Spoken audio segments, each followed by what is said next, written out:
see. Monkey King and Disruptor have lost twice in a row. Yep. Very unusual. Disruptor, I'm just not liking this series. Me either. He just doesn't do anything. He's massive for team fights. In the previous series, in the previous series that we've had today, he definitely had big showings, but I would actually like to see them not ban one of the priority heroes if they have first pick. Like, if you have first pick, don't ban Magnus / Bat Rider and get one of those huge ones. It depends on which team you are, I suppose. Yeah, because Empire has banned out Lifestealer and Bat Rider all the games so far, and IG has so far always banned Magnus and Meepo. But apparently now they're debating. No, never mind. We're in best of 1 right now. I don't know if you give up those heroes, right? Yeah. That's where it becomes also, that's like, elimination time. It's too scary. So 3 out of 3, exactly the same. Do they ban the Meepo? Yeah, they do. So I we're do 4 believe for 4. so. So the first pick's actually really tough. Yeah. We thought it was Monkey King / Earth Spirit. And now you got Invoker added to the mix. And obviously Centaur is still there, which they have been first picking.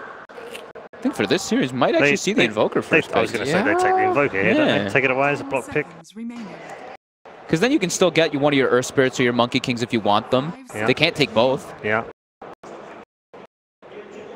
I agree. I'm down with that. Just because how dominant it's looked like. IG completely switched things up in game number 2, though. Yeah. With the Invoker Venge first phase. Yeah, that's true. Rubik. What? Okay. They're switching it up all right. That's a Team Empire thing to do, just taking Rubik. They love it. King R, his favorite hero. Yeah, but not a hero that we've seen banned. They did pick it first phase in the... He's got a little grin, you see that. There's a little wry smile there, wasn't there? Like, oh, we didn't expect that. He's like, all right, don't we just invoke revenge again? Maybe. Oh, there's the Invoker. There's one. Because Rubik into those type of like 5-man pushes like also does suffer. I mean, he does have Fade Bolt to kind of outspam, but afterwards, like, he doesn't really commit too much to help you if you're getting just sieged. Where's Jug been in this series? He could have been still picked last game. They picked it the first game, iG.Vit, and it didn't do so hot. The Empire doesn't really like that hero, at least from what I've seen. They tend to go for like the Troll, the PA, all these like other heroes, the Ursa.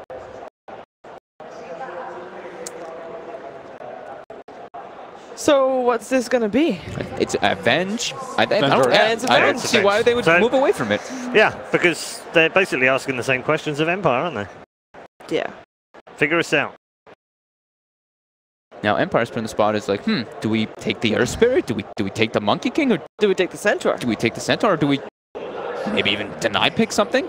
True. Okay, so they draft Chappie's hero early this time around. Yeah, they don't want to get stuck with the PA. That makes more sense now, I think. I was thinking that's kind of the adjustment that they would go toward, just because of how, I mean, how hard he was punished in the last game because of being a PA. And they did ban out Troll second phase both games so far, I think. Yeah. So they were going to take it, they have to take it now. You know, sometimes they still do Troll PA. They pick that a lot. Yes, they do Troll PA a lot. So it might not be Chappie's hero. Ben still... Well, it usually is. Actually, yeah, we were saying it's Chappie's hero. That's actually usually FN's hero in the mid lane. That's a good point, yeah. Oh. I mean, there's the synergy, you know, that's nice. It's like super, like, you're already committed full, your cores are literally all physical damage then. Yes. Completely physical. And, I mean, Invoker is pretty good versus that. Deafening Blast is quite a spell, and Ice Wall is also quite a spell. So we do see what other approach. We already know what concept that iG.Vitality is looking at. It probably very similar to the last time. Just going for heavy push, heavy aura lineup. Banning out the Monkey King. First pick after this draft, after this banning phase is iG.Vitality.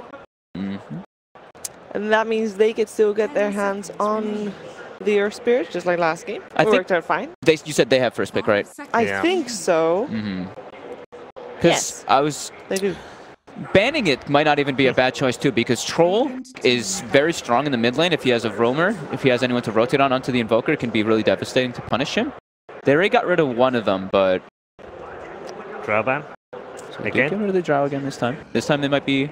So they banned the Ursa on the side of iG.Vitality. Yeah. So they are expecting The mid troll. The mid troll, indeed. Yeah, I think that's like 90% how Empires actually ran, or maybe even more than that. So, do they want to ban the Beastmaster? Do they want to ban the Terrorblade? Which do they think that those were the big problems? Or the Earth Spirit. Or the Earth Spirit. Just still sitting there. Yes, gets my vote. On the ban. On the ban. Yeah. I think it also just secures Invoker's lane. Is if they do pick it, yes. A Terrorblade on the side of iG.Vitality, like later on, is that a cause for worry? Is that something that you might want to ban out as well? I think Troll can actually kind of tank on the Terrorblade a lot more than last game, at least. And they have the Rubik too. They actually have AoE from their heroes this game, unlike the single target clear from Disruptor. They expected that, didn't they? I like this a lot. This was really clever how they did this. They set this up to force them to kind of ban the Earth Spirit, and then they take the Nyx, which they probably thought that Empire might take for themselves to counter the Invoker. Really clever drafting coming out from iG.Vit. Yeah, and it's been banned out in the previous series as well. And he's also a hero that he works really well with the Invoker. Easy to set up Sunstrike kills all over the place, by yourself even. Yeah, you might not get the vision from Monkey King, but you get the vision from Nyx Assassin as well. Some more map control. Ogre Magi. Okay, Empire going in. It's like Maposhka's second favorite hero? Yep. Or second hero who plays the most. I can't imagine that being anyone's second favorite hero to play. It's Empire again, we were saying, super comfortable picks. They can pick TA. Does Evan play TA? I haven't seen him play that much at all. I mean, you're saying super comfortable picks, but they're also not very strong. Yeah, well, they banned the TA. That's what they love to pick. Yeah, it's like and they banned it twice in a row in the second phase. Yeah. Like for Empire, this is like, when you look at like at least the heroes that they tend to draft, it's like either they get the Earth Spirit, the Monkey King, or they tend to put Miposhka on an Ogre, and then King R is usually playing Rubik or Disruptor. Then they pick their 2 melee cores and an Initiator on Ghost Stick. Sounds like a good formula. I'm just not convinced. If I see these 3 heroes in terms of openings, I see iG.Vitality in it, and I think it's a lot stronger. I would agree. Especially because of the Invoker. Yeah, that helps a lot. I mean, that kind of tips the scale, to be fair. Yeah. Take the other 2 heroes away. Let's just put your hand over Invoker, and then it's not so intimidating. That is not so bad. They go back for the Beast. And they go back for the Beast this time. So now it looks like it could be a support Nyx. Yes. Or maybe just a jungle Beastmaster. Could be a dogfight Nyx. We saw Super playing Venge previous game.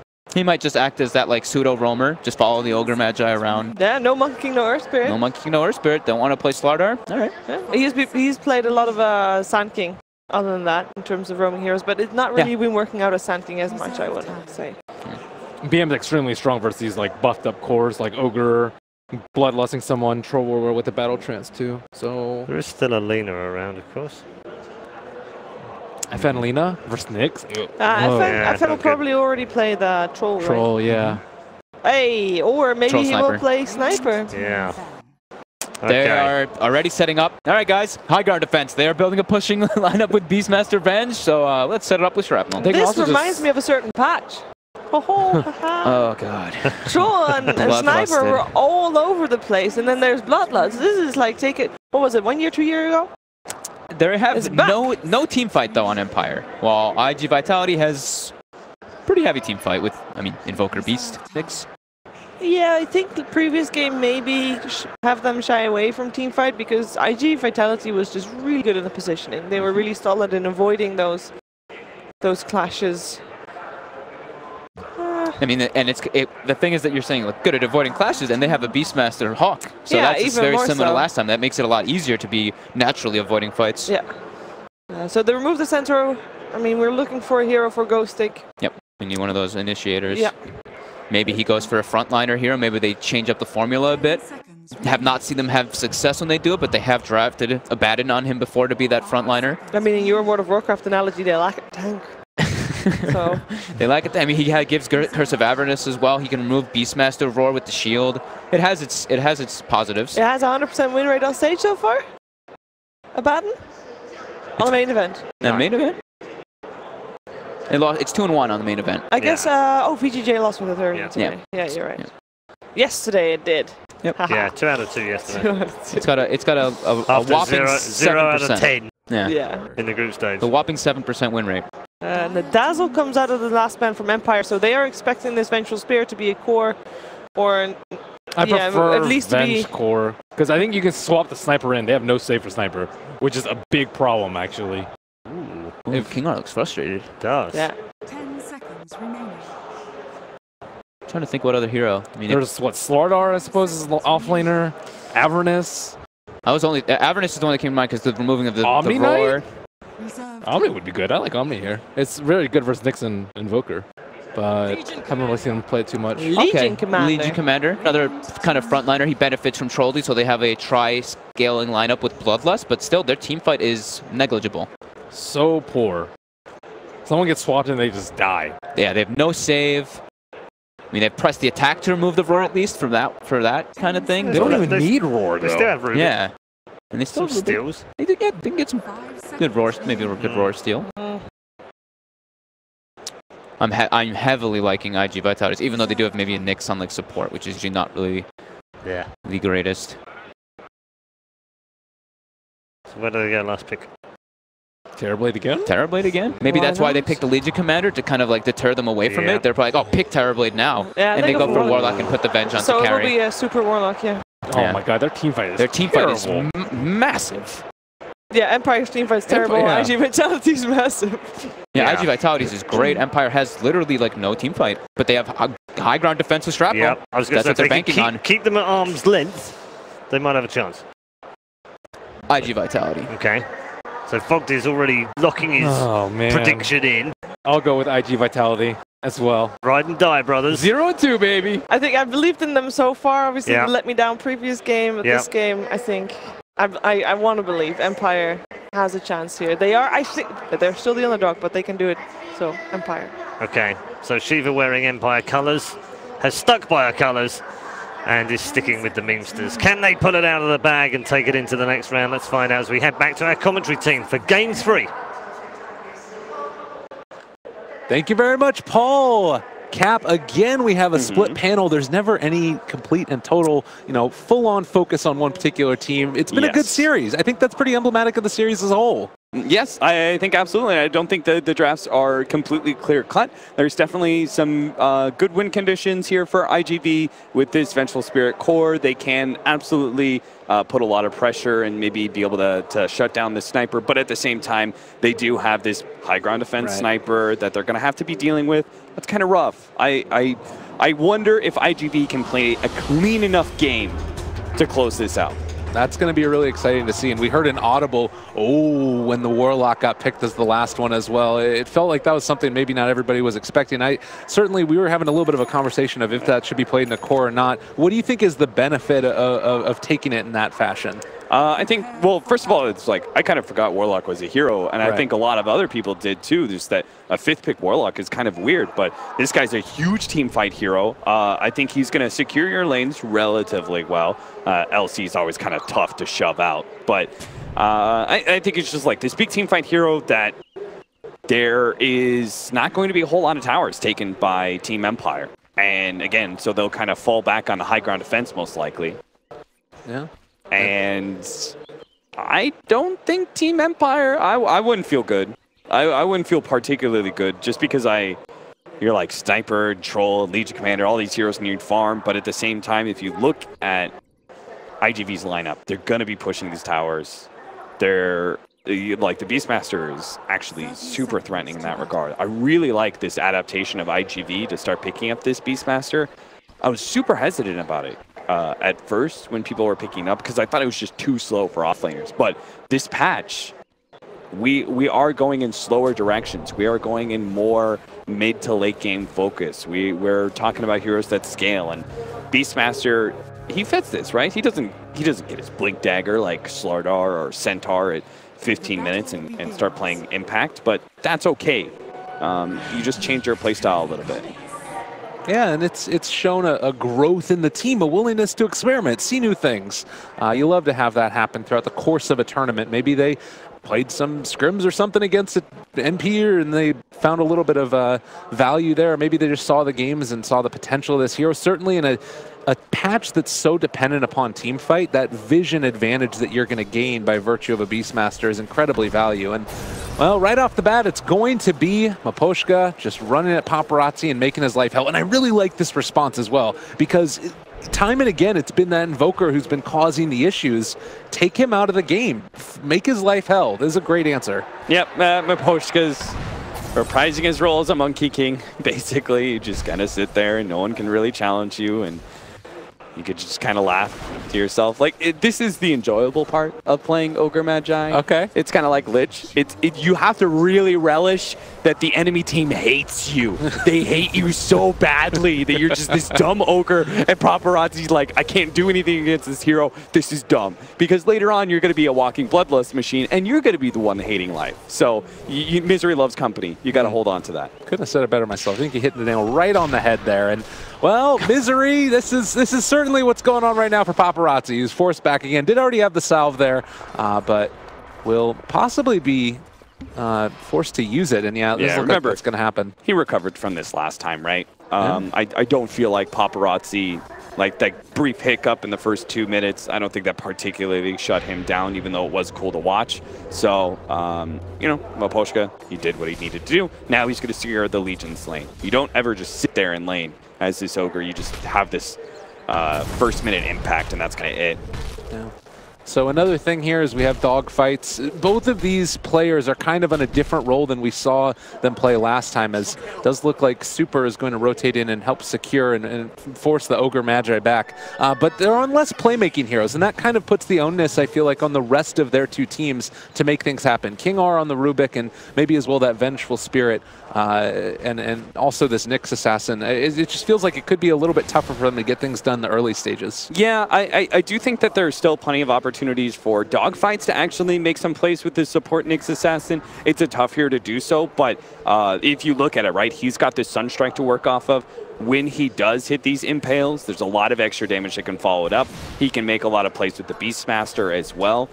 They've got this solid, you know, big nuking combination between the two of them. So I think there are more opportunities there. Miposhka, I don't know, like his cores do need a lot of form before they can be pretty active. So I'm just not sure if that really fits him very well, because Miposhka has been like so critically important to Empire's success here at DAC. We also saw Chappie in that last game on the PAs. We have a little bit of a brawl going on mid. It's Paparazzi taking some damage. You got Mr. Ogre there as well. Gonna start dealing it out. They drop the Chaos Meter, and that actually takes a good bit of damage from that.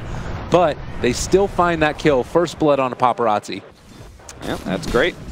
In July, he is getting some of the benefit out of this, right? Whoa. Something happened. I don't know what the hell is going on. Oh, he hit a Sunstrike on FN, but FN barely survived. Okay. Cool. That it had to have been real close. Because I was thinking that. I was like, he might be low enough, but I was like, nah, that won't happen, right? I thought there was an earthquake in the stadium and we were all dead. Literally, that's what went through my mind. We are no longer alive in this world. Wow, you're such an optimistic person usually, but Jesus, when your shit goes down, apparently Gabe just abandons that sunny mentality. I was going to throw my headset and run. Paparazzi needs to run a little bit himself. He's taking a good bit of damage. The Bloodlust onto Sniper already in some trouble. So, continued dominance in this lane. And now the lift back. King R is here. Paparazzi going to drop. And not even a Sunstrike could help him out there. Yeah, they don't have like the same kind of rotating hero they did last time, right? It was Earth Spirit. He shut down the Centaur as much as he could, and then he rotated around 2 or 3 minutes. What's a Nyx Assassin really gonna do for you? Not very much. His movement is very telegraphed in that regard. It's not gonna get a surprise jump onto the Sniper or anything like that.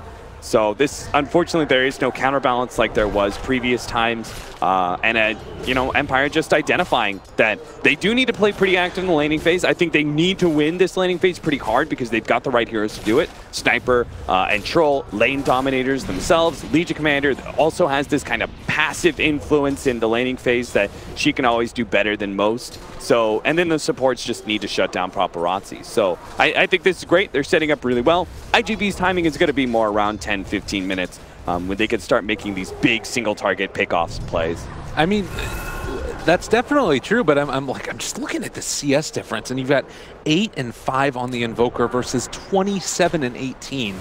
Like, does that slow down the timing any further, or does it not really matter because Invoker's just a Sunstrike machine anyways? Yeah, he's kind of like a Sunstrike machine anyways. He'll make that comeback through the pickoff plays. But what I like about this is the Empire, they've already made the kind of read, I think, in game 1, what they need to do against these situations, right? If they can just group up a little bit more, play around each other quite a bit, don't try and split up too much, I really think they can stop iG.Vit and they're that window of where they could really make the comeback.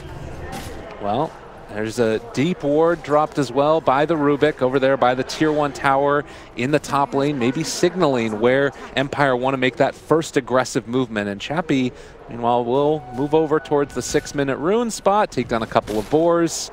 Do you, in your eyes, is it the top offlane tower that you try and prioritize and you bring in another hero for that, or just sort of passively break it down with the troll?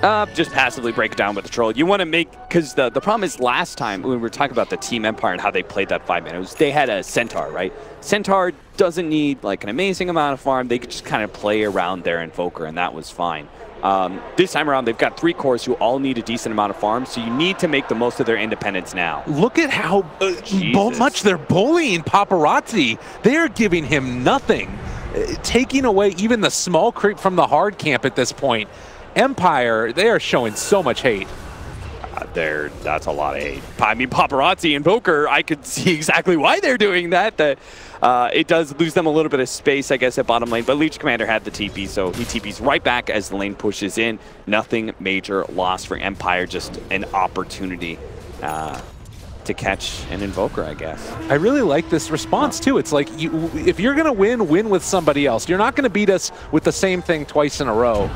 So Empire showing their hand as to what they wanted to accomplish. That being said, it's also Cicada, who on this Vengeful Spirit has been able to get a good amount of farm. Is he somebody that can kind of make a little bit of space for that Invoker over the next couple of minutes? Oh, yeah, absolutely. It's like, that's like one of the most aggressive carries out there that you can pick up, right? The Vengeful Spirit, you don't have much of a late game window at all. You almost always need to be head as a Vengeful Spirit core. Otherwise, you're simply too squishy, right? You're just susceptible to being bursted down.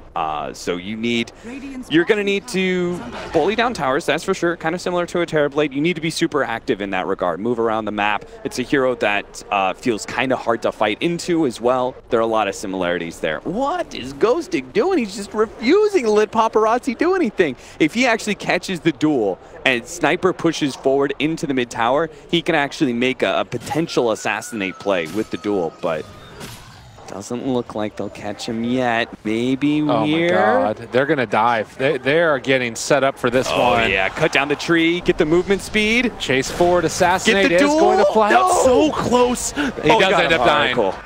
Well, another pickup there. The crowd silenced, as too was that Invoker. They are just completely dominating this early stage, this Invoker. There's the Cicada move by the Vengeful Spirit. Good play. They cannot afford to lose their mid tower early like this, though. Invoker's coming back in. They're ready. They're here with 4 heroes, canceling the TP and now going to duel the Nyx Assassin. Empire bring 4. Oh, wow. That's so cool. What happens, like, they know Vengeful Spirit's going to be active, right? So as soon as Vengeful Spirit shows top, they're like, fine, we'll take mid. But what are you going to do about it? You can't rotate a Beastmaster. Beastmaster doesn't really accomplish that. And especially as Vengeful Spirit's your active core at this point in time, he can't be there at the team fight because he went top. Well, you have to give up mid. And that, again, just shuts Paparazzi out. And it claims a much more important tower in the game.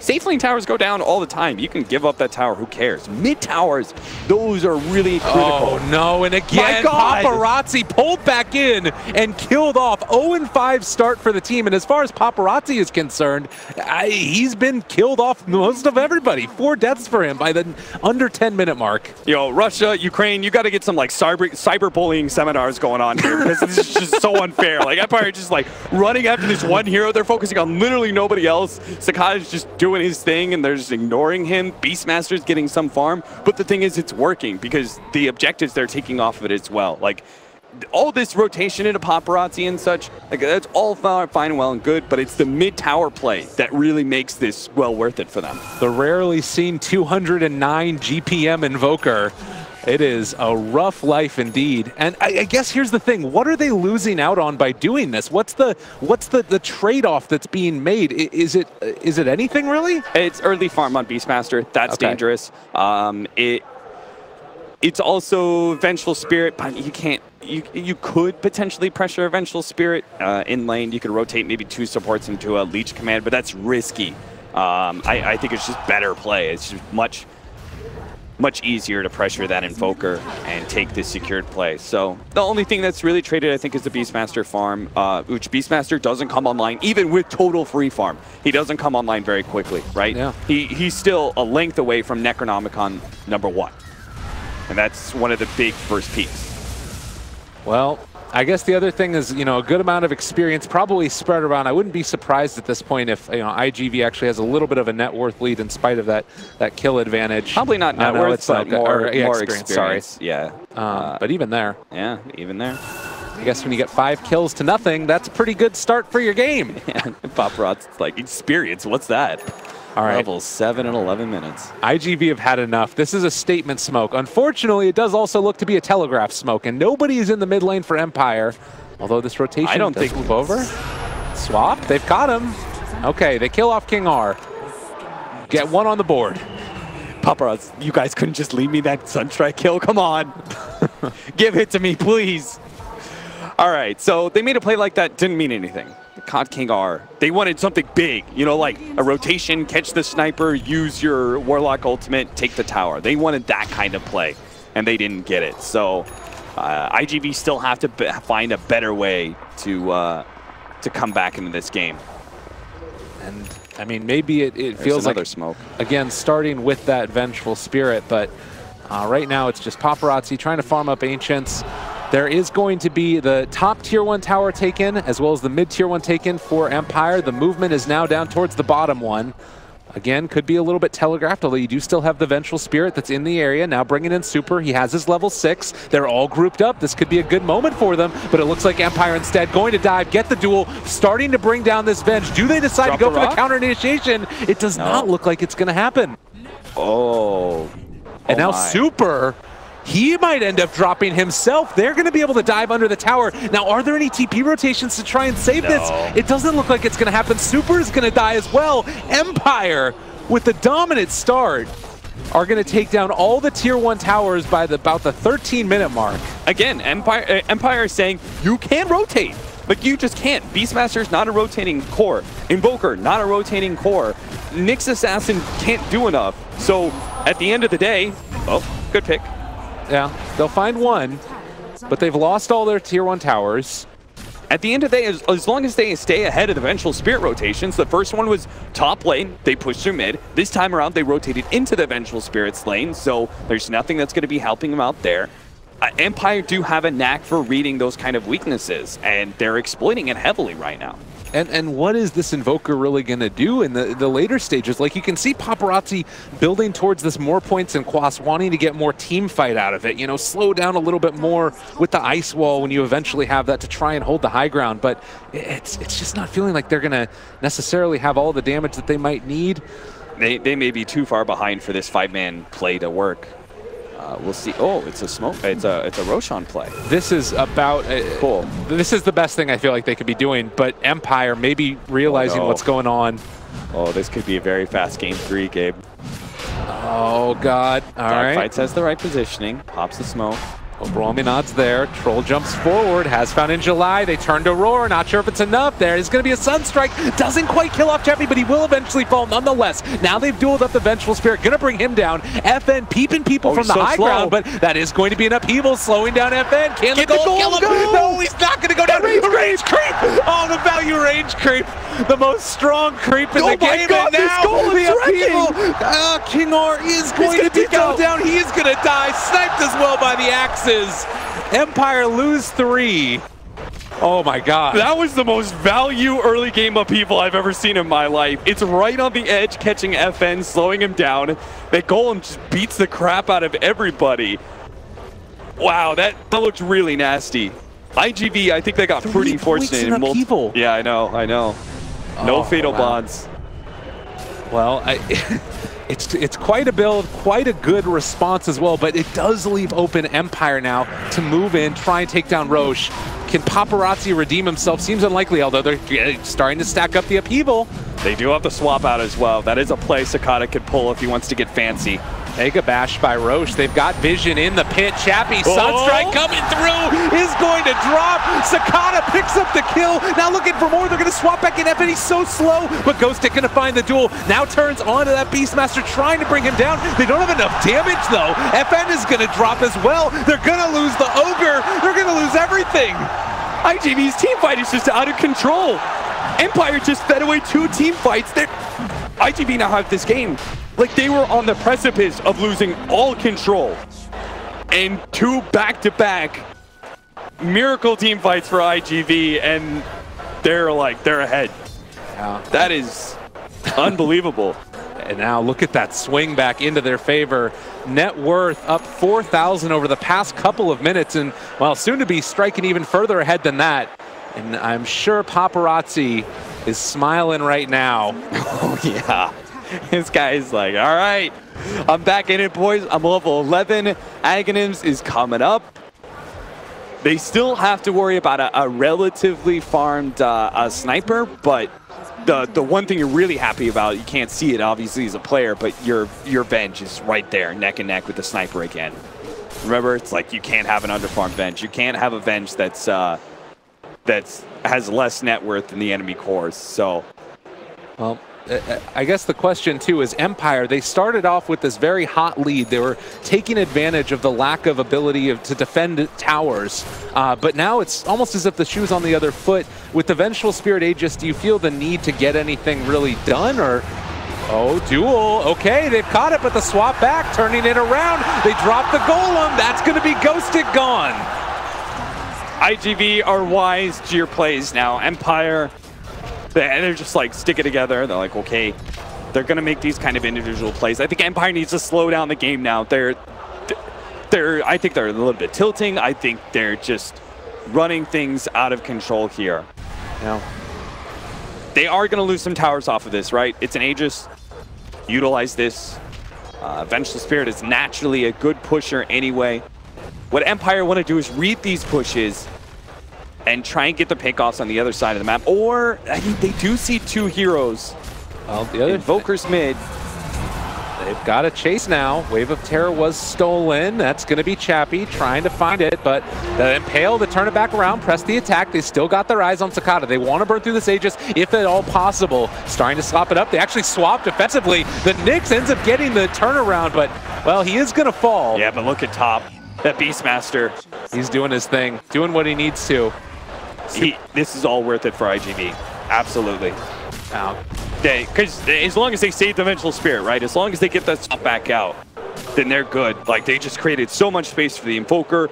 A Beastmaster took a tier 2. He's getting his peak now. Like, he's got Necrobook 3, and he's going to have Blink Dagger coming in pretty soon.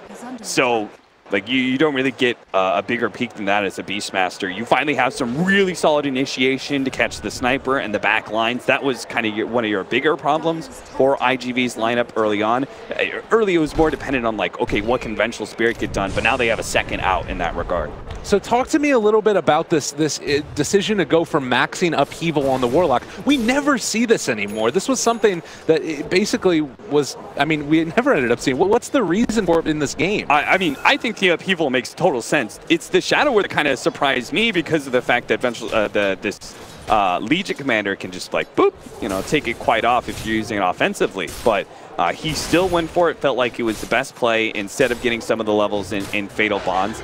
I think he just simply felt like there's going to be no scenarios that we can actually play off of. Like, we don't have these, like, really big AoE hits early on. We have more single target focus. So Fatal Bonds isn't going to feel as good as a, say, AoE spell off of that. So much better to get this big Upheaval, kind of, like, Empire don't have the same kind of initiators, right? They don't have a Blink hero. Yeah. So if you could just sit on the back lines and be this abusive slow machine. Oh. Well, Legion going to back out, doesn't want to get caught there. They throw out an Assassinate as well. There's still really great vision for iG.Vit in the area, with both Dogfights having his Nyx Assassin Vendetta as well as the Hawk in the air. They're keeping it pretty close. They don't want to end up overextending and then throwing away this lead they've been able to build. Poshka. He's He is a hero. He's okay with being initiated on. Well, Sunstrike not going to connect. They keep alive that Ogre. I'm thinking for a moment that ultimate. Haven't decided to go in on it as of yet as Chappie takes down that Necronomicon. Yeah, 400 gold gained. So that is, it's kind of like essentially a pickoff, right? Yeah. For that small bit of gold you get off of those Necro books. So have Empire completely lost this timing, as I do believe that was smoked right under a ward. Yeah, that ward. I believe there was a Hawk pushing out as well. So iG.Vit 100% saw that. They naturally fall back on Shrine High Ground whenever they see a smoke like this. It's not like Empire are likely to go into that area, but it's best play. You're kind of like, you're sitting safe. Oh God, did he find it? Paparazzi! No! Oh, no, it was right there. They had it. Paparazzi gets away. Will be bullied no longer. They've been able to cause and give him enough space to make those movements out. God, it really does just feel like those two Roche fights that Empire maybe forced the issue a little bit too much. The game has turned completely on its head. Yeah, it certainly has. Now we go back to what our original kind of idea was for this game, in which case Empire, they're going to have to play it a bit slower, more focused on their high ground defense. It was their fantastic early laning phase and the rotations they made that gave them a bigger window in the early to mid game that actually surprised me. But now we're probably going to go back to that. iG.Vit just look to control the map as much as possible now and limit, because there are 3 farmers on the side of Empire. You just got to take out these tier 2s, get some aggressive wards down, punish whenever they do push out with individual heroes. They naturally will do that. They can't afford to just constantly stay 5-manning. They got to go for like Legion Commander or Troll. You know, they run out to a side lane and just burst it down or something like that. So, BKB. Cicada will be fully operational as the Vengeful Spirit core with that. Yeah, and you saw the mechanism as well completed. What's the talent? 8 plus? 8 plus all stats. That's kind of okay, yeah, sure. It's a nice little upgrade as well. We also do have the chicken dance from Cicada, wonderful. Blink done on in July. Feels like these items are hitting a very strong timing. We're going to be able to at least think about going up towards high ground off the back of a smoke gank if they can connect. Yeah, if they actually get a really good team fight here, maybe they could take a tier 3. Otherwise, I don't think high ground is an opportunity that's going to be They have given. vision all in this area, though. There's the ward as well over in that medium camp. They jump onto FN. A little bit of a missed jump. Oh, no, he jumped away. Catch him off to the side. They get it. Ghostic jumped away instead of press the attack to keep off the sniper That's life. okay, I guess. Like, it was just like the abandoned conversation we're having during the drafts. It's like, okay, you Euphonic shield that guy. He's still surrounded by heroes, right? You press the attack a sniper, he's still surrounded by all these heroes. There's not much that's going to save him. So I totally forgive him that. Even though it did look dire in the circumstance, he's like, see you. Yeah. See you, buddy. I'm the carry now. Absolutely. No, and then now you got a little situation here, you know, 15 seconds, no sniper. They're going to swap it in. Immediately find the Impale as well. Ward up on the high ground. This was not taken out by Empire. Empire, who've been looking so good throughout this tournament, on the verge of elimination if they don't have an answer for this is, well, there's going to be a stun. Nyx Assassin finds the counterplay. The Impale connects. Ghostic to drop. The Upheaval, they're so slow they can't do anything. FN is hitting from far away, but they are going to be able to take down Paparazzi. So maybe iG.Vit stepping a bit too far forward. FN continuing the chase. Empire can't overextend. They're still at a numbers disadvantage. They should be happy with the 1 pickoff they got. Yeah, you could see dogfights. He was ready for a turnaround play potentially. Similarly, though, iG.Vit do have a Roshan to take. And Empire has high ground defense. They don't really have the same kind of opportunities. Well, I guess maybe if they play around the Dire Shrine area for this Roshan attempt, it does kind of act sort of like a high ground area. But it's hard for them to fight outside the base now. Sniper is so easily routed by some of these aggressive heroes. The Vengeful Spirit with the swap, the Beastmaster, jump in, blink, even Nyx Assassin. Is Nyx Assassin close to a blink dagger yet? Yeah, he's kind of close. Yeah. So that'll be yet another issue for him. I mean, I think about that instance as well. You spike Carapace, the Shrapnel, and then immediately jump the Sniper with the Pale. It could be a little bit tough with taking the damage instances, obviously, but there might be a way. Might be yeah, absolutely. You got to time it, right? You know, walk into the Shrapnel with spiked and then immediately blink forward. See what you can do. There's going to be a Sunstrike on top of that. Oh, they scanned it. Dire scanned it. They know. Dogfights is there. He broke the smoke. They don't have the counter vision. They're in trouble now. Ghostic going to be the first to drop most likely. Well, they're able to turn back around. That is going to be Ghostic down. On the other side, they roared up, but the Tornado actually lifts up on FN, and that means that he's going to be able to jump out of here. TP's out, but the Cold Snap is there. He's going to drop. And that is 3 dead for Empire. The path is clear for Roshan. iG.Vit taking command of this game even further. iG.Vit they just got it together really quickly, you know? Like, it was such an awkward laning phase for them. The static laning phase wasn't good because the heroes were naturally better for Empire. The rotations were going so badly. Paparazzi was just kind of like completely shut out, but they just kept calm. And then they just flipped the entire script of this game with those 2 Roshan fights. Now they continue to be ahead of Empire, reading all their movements. They're going to go high ground again. Opportunity to take tier 3. They have to do this though. They have to like kind of chip away at it. They can't overcommit to these high ground defenses because Empire, this is one of the areas they're most formidable with this lineup. Sniper, Troll, hard heroes to break. So better take the tier 3 back up and Shrine. Be happy with the control that you have in this game. Don't throw it away and trying to overreach. Yeah, very disciplined play again by iG.Vit, something that's been a hallmark of theirs throughout this tournament. And it's continuing to be that case here in this most important game they've played yet, for sure. So Age is still there on the Vengeful Spirit. We talked about 3 farming heroes that are quite capable of scaling into the late game on Empire's team. Do you think that if they do just allow them to statically farm, if iG.Vit don't shut down the map, Empire can farm their way back into this, or what's your read on that? Yeah, I do think that absolutely could happen, right?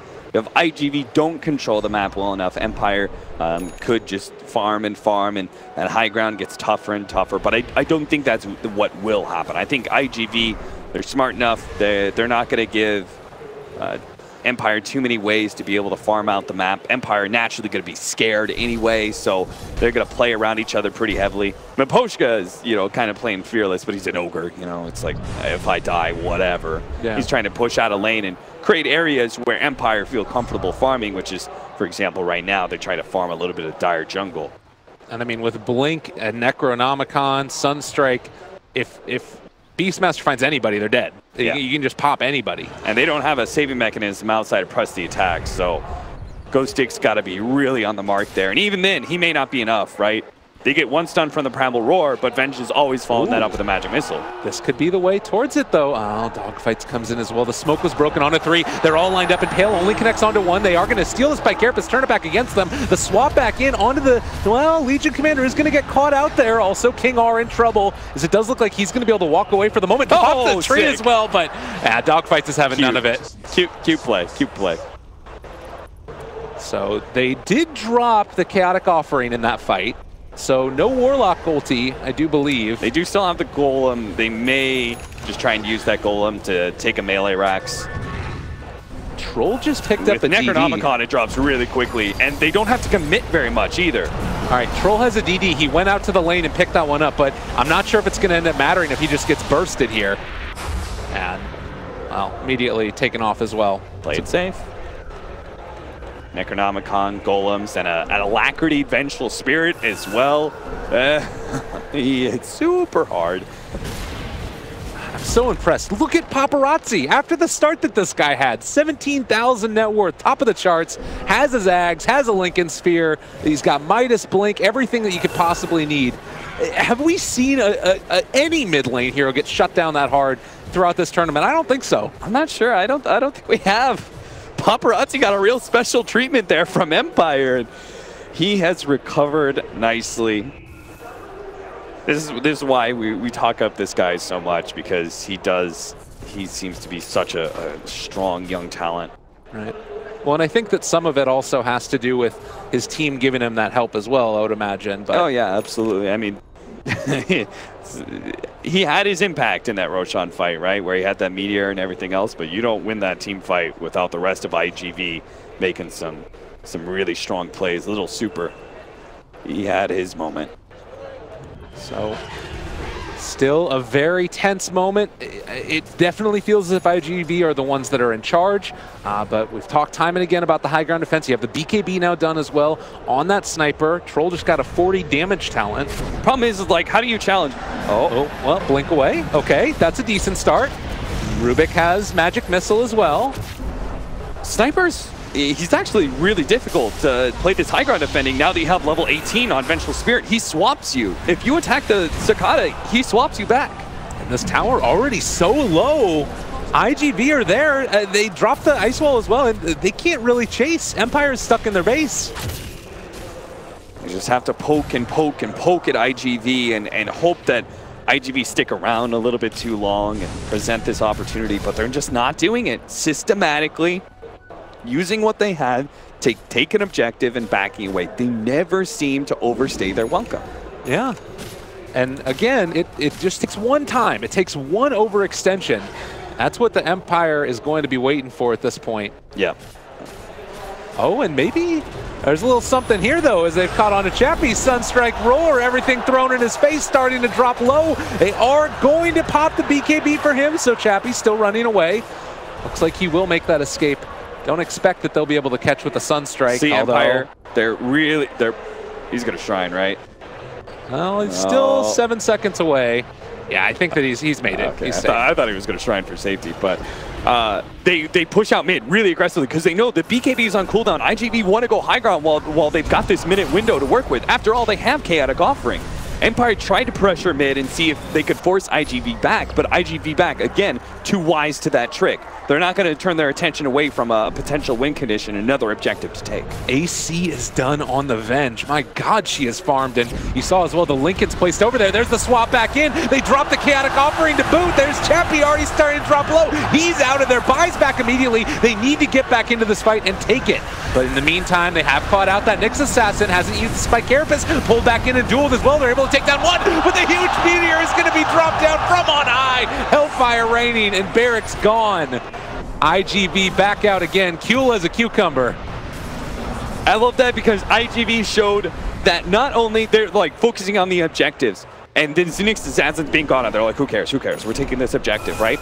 And they're about to back up, and then they see this opportunity. They're, oh, hey, this hero's overextended himself. Let's blow up that Legion Commander again. And they turn back for the fight. It shows that they're not so, like, they're always operating what's happening in the moment, right? It wasn't just a clear call of, like, take this and back, right? They changed their mind based off the opportunity that Empire presented them, managed to take even more off of that team fight, not just the lane of Braxes. There's now only one left for Empire. Total map control for iG.Vit. A Roshan coming up as well. If they want to play it super safe, they can wait that one out. I think they should.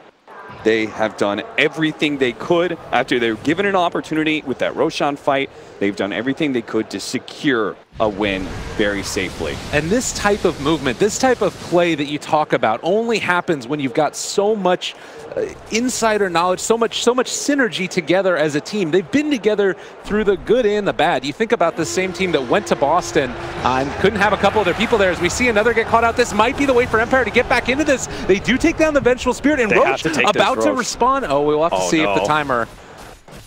That's a lot of gold going back in. I thought it was Roshan. I was just about to spawn too, but yeah. Hopefully the opportunity. Oh, and it's not going to present itself. That would have been such a big point. Yeah, but you also can't stick around that Roshan pit, right? Yeah. Be like, oh, maybe it spawns right away. You know, that doesn't work. But the point I was making also is that this is a team that's been together for over a year at this point, if I'm not mistaken. I think March of last year was when they got together. And even when they had visa issues and couldn't get everybody there, they stuck together through it. Yeah, when people were like all hyped about VGJ going into Star Ladder, I thought, I was like, iG.Vit is the better team. Oh. Because they work together really well. Like, VGJ may have all the stars, and maybe they will be the better team someday, but iG.Vit, they showed themselves, it's like, may not have the biggest star power. They do have some, and Paparazzi right there. Absolutely. And dogfights as well, but they just work really well together, and I think the bottom fight showed it beautifully. Right? It was just like, boom, somebody made the call, they all turn as a unit. Yeah. Time for Roshan. Make it clean, keep it safe. So Empire now This is obviously one of those do-or-die moments. We talked about their high ground defense, but is it something where you just have to try and make work what hasn't worked so far this game? I mean, I was like trying to hype up the high ground defense of Empire, but Sakata, first of all, got really far ahead as the Vengeful Spirit, but it's also like, I just kind of like realized that level 3 swap, you got this hero on the front lines, he's got so much armor, you can't actually right-click him very well, and when you do, he's going to swap you out. So what do some of these heroes do? It's not like they're all physical damage. Of course, that's why I like Sand King, for example. I was like, I kind of want some magic damage in there for Empire, a nice initiator that does that. But they've got this super tanky, super high armor hero. Which of the cores can actually do something about it? The only one is really Chappie. Chappie's the only one because when he gets swapped, he can maybe, just maybe survive because he'll get a save from Ghost Stick and then he'll pop his BKB. He's the only one that can kind of challenge Sakata when he goes into high ground, but it's still like Sakata's just going to right-click the tier 3 until he's a little bit low. Well, they've caught him. Swap back in. Roar as well. Out of mana, out of time. Right-click near to death. They drop down the Chaotic Offering. Ghost Stick has fallen oh so low, and now they're going to be able to take more. Paparazzi, they bullied him early. Now he's taken over this game. Rubik buys back. And soon to have their eyes on the prize. iG.Vit looking quite strong. They kill it off. Triple kill for Sakata. Maybe you want some too? You want Get some over too? here. iG.Vit is going to take down Empire and move on in this tournament. And you can hear the love and adoration from the crowd. Absolutely. Oh, yeah. iG.Vit, they definitely cemented that they were the better team here. They absolutely deserve to move farther on at DAC. Being able to make that kind of comeback. If I was Empire, though, I mean, I'm going to give a few words of love here because they're going out of this tournament now. I think they really impressed so many people. They impressed me. Yeah. I was super doubtful of them, even as they did well in their group. But I think they played